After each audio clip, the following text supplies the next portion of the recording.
Bismillahirrahmanirrahim. Alhamdulillahirabbil alamin. Wassalatu wassalamu ala asyrafil anbiya wal mursalin sayyidina maulana Muhammadin sallallahu alaihi wasallam wa ala alihi wa ashabihi wa azwajihi wa dzurriyyatihi kiram ajma'in. Manfaat. Untuk sore hari ini kita akan melanjutkan pembahasan mengenai tentang mayit ya. Yang minggu lalu kita sudah mempelajari tentang ngulesi mayit, yaitu ada 4 ya. Yang pernah kemarin kita bahas yaitu mengkafani, memandikan, mengkafani, mensolati dan menguburkan. Nah, kita kemarin pembahasannya masih di 2 ya, yaitu di pembahasan memandikan dan mengkafani ya. Bahkan ini kalau pembahasan memandikan itu belum ya. Kemarin masih dalam pembahasan mengenai tentang memakamkan. Apa kemarin pembahasannya? Memandikan.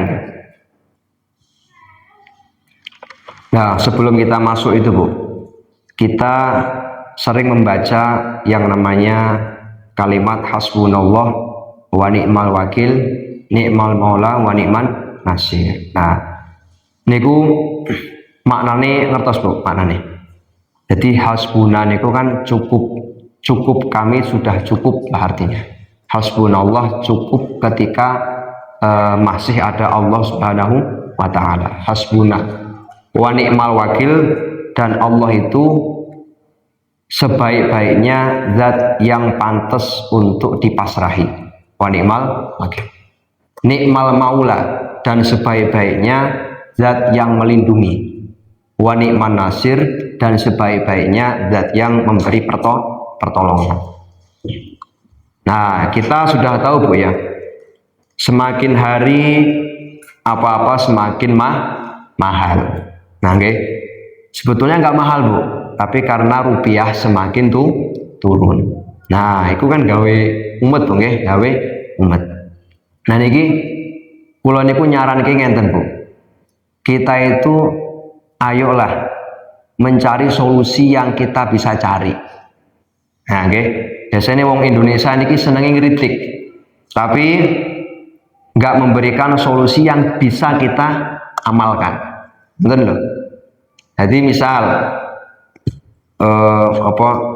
sekarang sudah 17.800 nggih.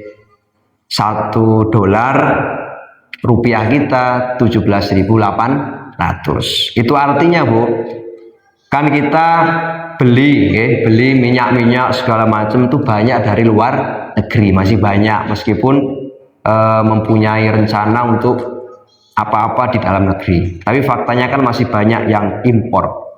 Otomatis ketika nilainya turun, berarti ibaratnya wingi niku tumbas ini nih gitu 2000 misal 500 2000 misal. Nah, saiki dadi 3.000 karena nilainya turun Bu. Jadi kita kan taunya muda, tapi karena nilainya turun, jadi kita harus memberikan lebih banyak uang, lembarannya lebih akeh. Nah, sehingga ketika beli di luar negeri, maka ketika jatuh di desa-desa, jadi apa-apanya mahal karena emang belinya sudah mahal. Gampang ini. Sebetulnya karena nilainya turun. Nah, kita terus mengkritik, segala macam. Tapi nggak iso diamalki Bu. Isone mek brutu mengkritik. Nah, kita itu lupa Bu kadang-kadang. Kita ini juga dibekali cara untuk supaya bisa menyelesaikan masalah-masalah tentang kecukupan yang tentang keluarga maupun nafkah. Tapi masalahnya kita itu nggak yakin dengan solusi yang tawarkan. Nah, yakin ini satu kunci Bu, bahkan bisa dikata kunci yang paling utama. Kunci yang paling utama. Contoh hasbunallah wa ni'mal wakil, ni'mal maula wa ni'man nasir. Artinya Bu, kita itu mempunyai Allah Subhanahu wa taala. Nah, kita cukup selagi kita memiliki Allah Subhanahu wa taala, Tuhan kita Allah. Kemudian Allah itu disifati nikmal maula. Hasbunallah wa ni'mal wakil, bahkan yang paling baik, yang paling paling dipercaya untuk bisa dipasrahi mengenai tentang urusan-urusan kita. Nih, terus nikmal maula, sebaik-baik yang merawat ataupun menjaga hamba-hambanya. Wa ni'man nasir, dan sebaik-baik zat yang dimintai pertolongan. Nah ini Bu, karena yakinnya kita itu kurang, sehingga nggak efektif. Jadi nggak efektif. Jadi niki warahane niki para alim terus Kanjeng Nabi ugi. Jadi termasuk apa nggih men duwe solusi, men duwe napa faraj utawa jalan keluar. Niku salah satunya sering membaca hasbunallah wa ni'mal wakil, ni'mal maula wa ni'man nasir. Terus tapi kalau diyakini Bu, diyakini bahwasannya kita itu memang nikmal maula, kita itu dijaga oleh Allah Subhanahu wa taala. Terus wa ni'mal wakil, kita juga masrahkan Bu, sering masrahkan Bu. Ibu sering masrahkan enggak?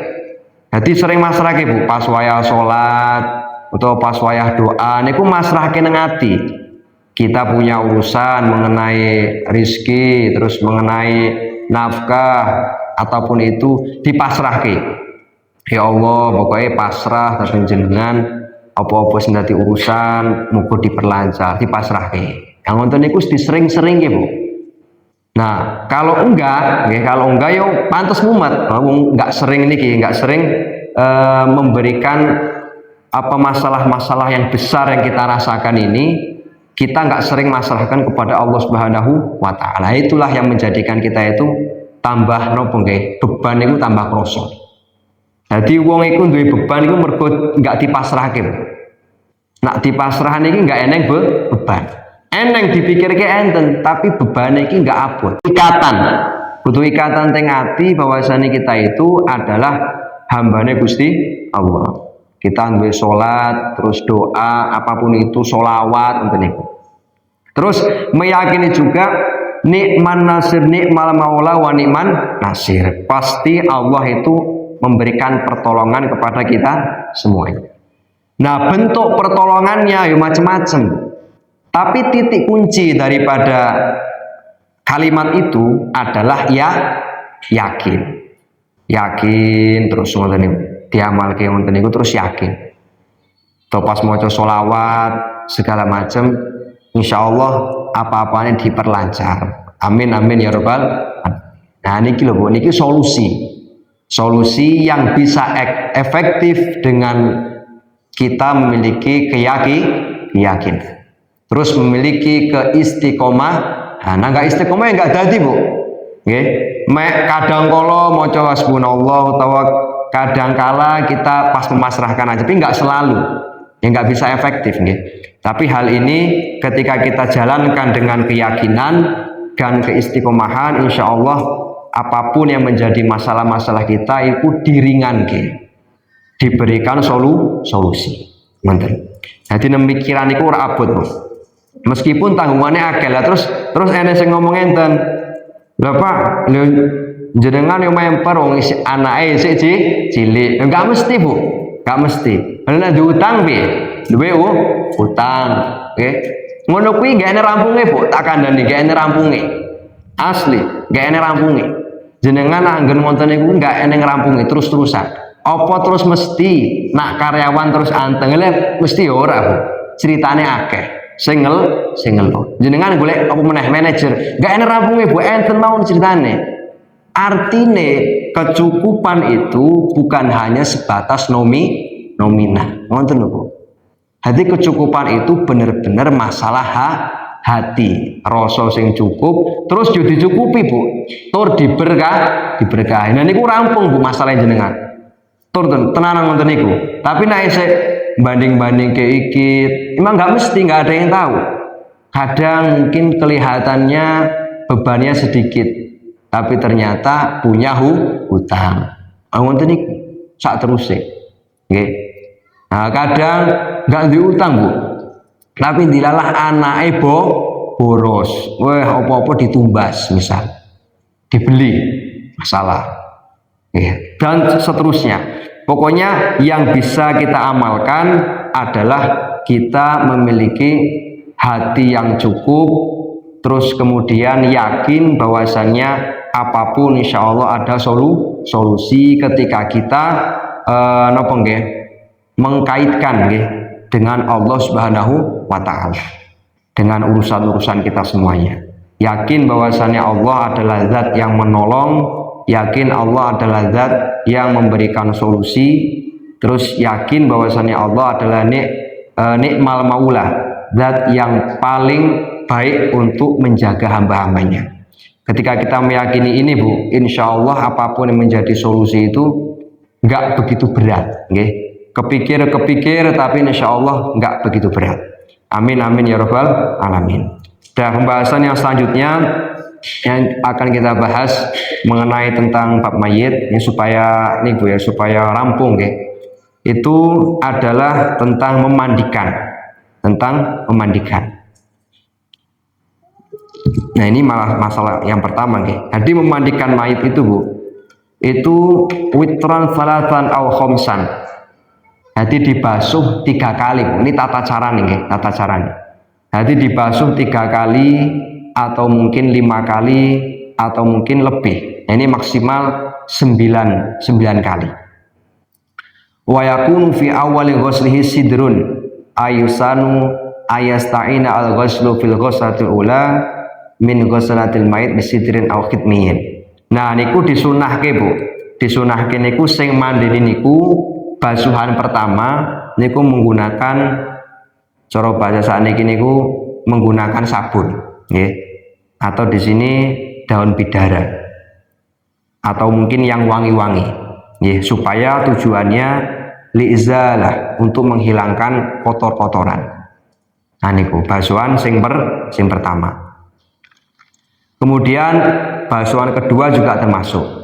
Wa yakunu fi akhirih ay akhir ghusl mayyit ghairil muhrimi syai'un qali min kafurin bihaitsu la yughayyiru al-ma'a. Nah, basuhan yang terakhir niku harus dipastikan airnya itu suci mensucikan. Wow, kalau air sabun, air yang dicampur sabun, itu basuhan pertama dan basuhan kedua. Itu boleh, bahkan disunahkan karena tujuannya untuk menghilangkan kotoran. Tapi basuhan sing terakhir kudu air sing resik, Bu, yang bersih, yang suci mensucikan. Boleh dicampur, hanya tidak merubah air. Maksudnya statusnya, Bu. Jadi Ibu bisa bedakan kan air yang dicampur kapur sedikit dengan air kapur. Nah, air kapur kan berarti airnya itu banyak kapurnya. Tapi kalau sedikit, berarti insya Allah itu nggak merubah status air suci mensucikan. Jadi yang akhir ini, Bu, yang wajib hukumnya. Nanti awal dicampur sabun mau, kemudian kali juga, itu hukumnya sunnah. Nah, yang nomor 3 ini hukumnya wajib. Artinya sebetulnya mayat itu yang yang paling penting itu dibasuh dengan air yang suci mensucikan. Enggak kudu menggunakan sabun ataupun sampo dan lain-lain. Semuanya itu hukumnya sunnah. Maksudnya enggak ngerti ngeten iki, Bu. Lah engko basuhan sing terakhir kita tetap campur sabun iki lho, masalah, Bu. Sehingga tidak bisa suci. Gak sah, Bu, mandinya. Contoh, niki podo karo mandi junub atau mandi haid, bar haid. Niku nggih ngonten. Boleh ya, Bu, iku mandi langsung nggo sabun boleh. Tapi kudu pas akhirnya kudu air saja yang suci mensucikan tanpa dicampur sabun. Ngonten. Nah, sampai akhir dicampur sabun wae maksudnya nggih, kira-kira urung bersih semua, urung napa? Urung rata semuanya dibasuh air. Nah, ini masalah, Bu, karena ada potensi di sana itu tercampur dengan air sabun. Jadi air sabun itu hukumnya suci, tapi tidak bisa mensucikan, gitu. Atau dibalik, Bu, pas mandi niko dibasuhi dhisik wae kabeh nggih dengan air yang suci mensucikan tanpa dicampur sabun. Nak wis kabeh dibasuh. Nah niku termasuk Bu, termasuk sing mohon maaf apa area intim segala macam dibasuh semuanya menggunakan air suci mensucikan tanpa menggunakan sabun. Nah wis suci kabeh, sak rambutnya kabeh wis basah, nah itu berarti secara hukum wis sah. Baru jenengan disabuni segala macam ya boleh. Dan harus menggunakan air yang mengalir. Kenapa? Karena kalau yang di ember-ember itu potensi besar ada air mustakmal. Air yang bekas digunakan untuk wudhu misalnya. Nanti bekas wudhu bawahnya ada ember itu bekas dari wudhu kita itu namanya mustakmal. Sami nggih mandingan ini mandingan mayat juga begitu. Mandi yang bisa dibalik juga sebetulnya. Jadi intinya yang wajib adalah basuh memandikan mayat dengan air yang suci mensucikan. Kemudian yang terakhir itu tadi diberi sedikit kapur, tapi yang sekiranya tidak merubah status air. Tujuannya apa? Tujuannya supaya untuk membuat awet mayit. Terus supaya tidak gampang dihinggapi oleh hewan-hewan begitu. Wa alam anna aqala ghuslil mayyit ta'mimu badanihi bil ma'i marratan wahidah. Bahkan cukup Bu, memandikan mayat itu cuman sekali saja. Okay. Nah, tapi kalau sempurnanya seperti tadi, kali minimal begitu. Okay. Nah, itu tak ringkes kayak ngono Bu, dari semua uraian yang ada di di kitab yang paling komplit, intinya seperti itu. Terus begini Bu, yang paling penting juga yang harus kita ketahui, memandikan mayat itu harus juga menjaga kehormatan aslinya koyo ngono. Jadi seharusnya itu Bu, ayo gesila fi khalwah, yaitu memandikan mayat dalam keadaan yang tidak ramai, dalam keadaan sepi. Oke. Terus nggak banyak yang melihat, wonten asli nih. Kenapa ya? Karena jangankan orang lain loh, maksudnya banyak orang yang mandikan sendiri. Di sini dikatakan Allah yang duro al ghasilu min ghairi auratihi illa qadral hajah. Jadi disunahkan untuk yang memandikan untuk tidak melihat yang bukan auratnya kecuali memang ada hajat. Yang bukan aurat tuh. Yang bukan auratnya pokoknya semuanya ini nak iso didelok kecuali ada hajat. Tuh, niku yang memandikan. Apalagi yang enggak. Nah, tapi praktek yang sudah itu enggak nak mandikan niku rame. Oke. Karena ada saja loh Bu, kadang-kadang ya kehormatan mayat itu yang harus dijaga. Ngoten lho. Pemeneh kadang-kadang laki-laki dan perempuan campur. Ini harus dibahas sebetulnya. Oke. Karena yo isin ta Bu ya, yo isin. Ngoten lho. Jadi nek iso tempat sepi terus saya mandikan itu nggak rame Pak. Nggih. Nah cukup dua orang gitu nggih. Cukup dua orang. Gitu. Tapi yang sudah niki bisa dikata kaprah Bu, kaprah nggih. Pokoknya rame-rame gitu. Nah, sehingga hal-hal yang seharusnya itu dijaga itu sulit untuk terjaga karena begitu banyak yang melihat. Enten Bu sing ditanglet nggih monggo jika ada. Jika tidak saya lanjutkan pembahasannya. Jadi memang tim ini penting Bu nggih. Pernah niku Pak Son iki sanjang teng kula niku. Memang perlu untuk dibuat pemandi perempuan Bu ya. Nggih di sini niku. Nggih. Emang kudune kan sing mandike mayat perempuan ya perempuan Bu. Nggih, enggak boleh laki-laki. Tapi ya niku artinya harus saya cukup mungkin 3 orang nggih, cukup jane niku.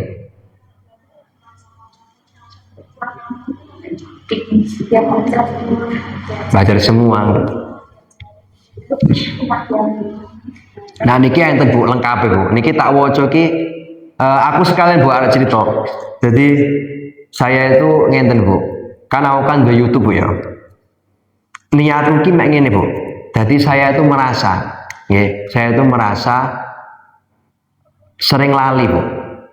Karena memang nopo nggih, syarate iso apal kan diwaca ping akeh Bu. Ping akeh maca niku. Lah jenengan niku Bu, mumet ora Bu? Semene niki Bu. Lah aku ki mumet Bu tenan asline. Dadi jenengan ngerti Bu. Nah, ngaji ki aku ki belajar suwi Bu. Belajar suwi nang kamar. Iki apa maksudnya? Lah tapi ngoten niku terus gak mungkin tak sampaikan kabeh Bu. Karena saya harus berpikir gimana caranya disampaikan itu mudah dipahami. Aslinya jelimet Bu. Ngopo ngoten niku, setiap lafaz digoleki ngoten niku. Tapi ngoten niku gak perlu ngerti-ngerti lah. Nah, tapi intinya Bu, karena ini itu menurut saya adalah hal penting, pembahasan fikih dan begitu banyaknya sehingga potensi lupa niku besar. Nggak kaya ulama riyen Bu. Nah, ulama riyen niku mutolaah terus ngoten niku. Nah, segala macam pokoknya niku nggih umat nggih. Tapi nasane kan angel Bu. Nah, karena itu nak duwe YouTube kan penak Bu. Nak lali tinggal buka meneh. Oh, ngene aku mben terang kene ngene. Ndelok video ini Bu. Nggih. Nah, muga-muga yang kedua manfaat untuk yang lain. Nah, niate ngoten niku. Nah, terus saya lanjutkan Bu. Untuk mandi yang sempurna niki Bu. Nggih. Ayagsila fi khulwah. Pertama niki. Kalau memandikan tuh di tempat yang sepi. Nggih. Artinya usahakan niku seminimal mungkin lah orang itu ada di situ. Nggak banyak banyak. Tujuannya tadi karena untuk menjaga kehormatan mayit. Terus fi komisin balin ditutupi nopo komis nopo ya semacam kain sing niki lah, kain yang jelek gitu, artinya nggak bagus-bagus gitu. Ala murtafiin di atas gitu, nggo serambine, nggo tutup. Terus bimain malihin baridin, menggunakan air yang dingin. Wa ayat jilisahu al-ghasil birifkin, terus didudukkan. Aku mau soal ini loh nggih, didudukkan birifkin dengan lembut. Ini mantan praktek ya. Terus ma'ilan qolilan ila waroihi, terus agak dicondongkan ke belakang. Nah, misalnya ini mayit toh, mayit. Terus agak dicondongkan ke belakang, lenggah. Hati mayit itu dilenggah nih. Kemudian wayadhu yaminahu ala katafihi. Kemudian tangan kanan ini diletakkan di bahunya mayit. Tangan kanan ini sih memandikan. Ngoten niku. Wa ibhamuhu binukrati kofahi.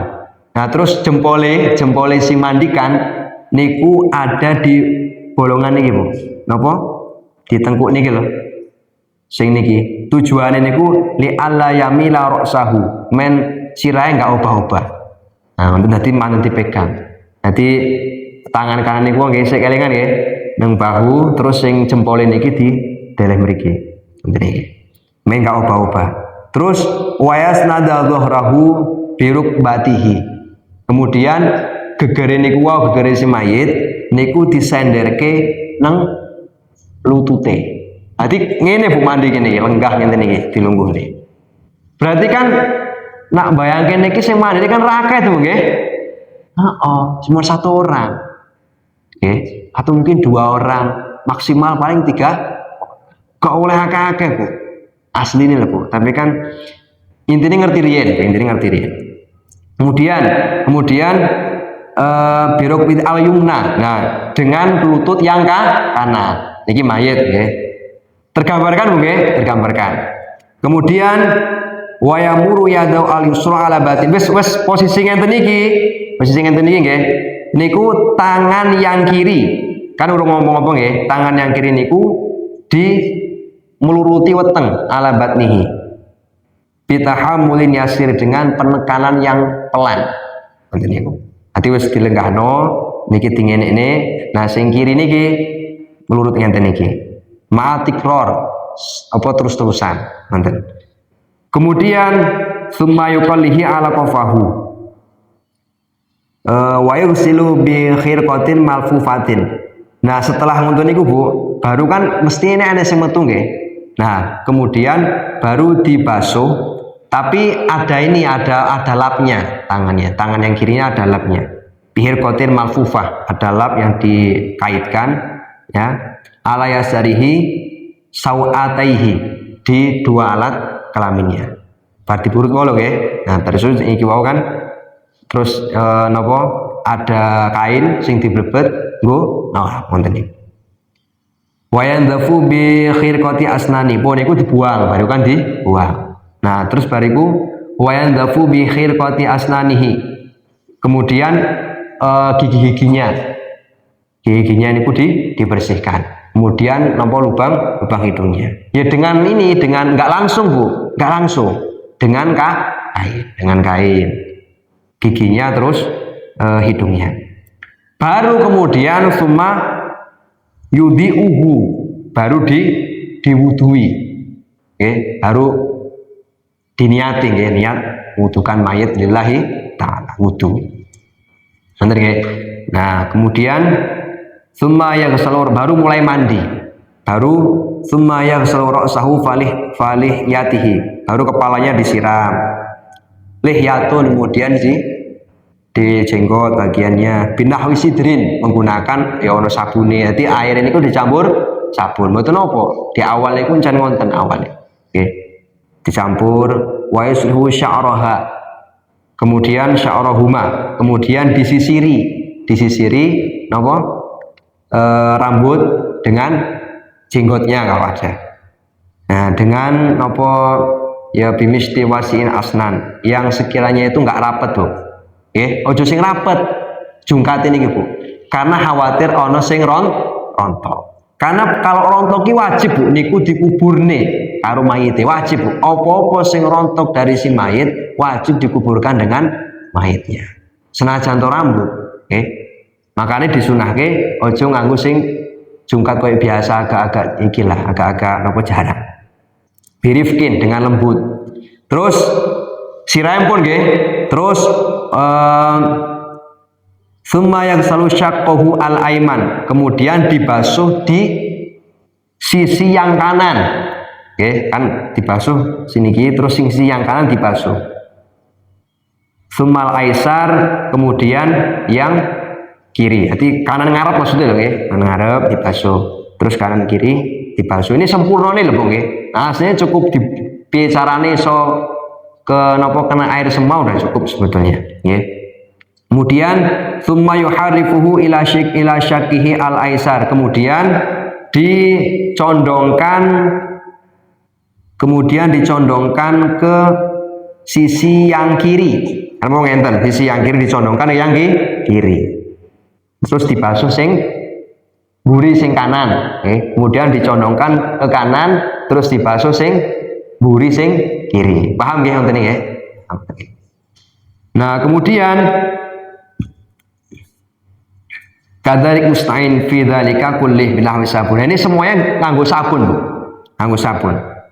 Nah, baru summa yuziluhu bima'in min fariqihi ila qadamihi. Summa ya'umuhu kadzalik bima'in sirfin. Kemudian barulah diilangi semua tadi yang air menggunakan sabun, menggunakan air yang murni, suci mensucikan dari kepala sampai telapak kaki. Nah, tapi ditambahi sedikit dengan kafur tadi. Sedikit Bu, nggih. Jadi basuh niku ki mriki niku 9 kali Bu. 9 kali. Jadi 9 kali itu dibagi 3. 3 kali awal, nggih, 3 kali awal, terus 3 kali kedua, terus 3 kali ketiga. Nggih, jadi maksudnya 3 kali pertama sama 3 kali dua ini boleh nggo sabun, maksudnya nggih. Boleh nggo sabun. Jadi maksudnya ki men enggak boros-boros banyu lho Bu. Nggih, enggak boros-boros air. Karena boros-boros itu ya termasuk hal yang tidak dibolehkan, begitu. Nah, cukup Bu ya, mungkin itu kaifiah yang sempurna nih sing kula aturaken. Maka itu ketika kita melihat ini itu berarti jarang Bu, jarang. Sering iku rame, seringnya rame.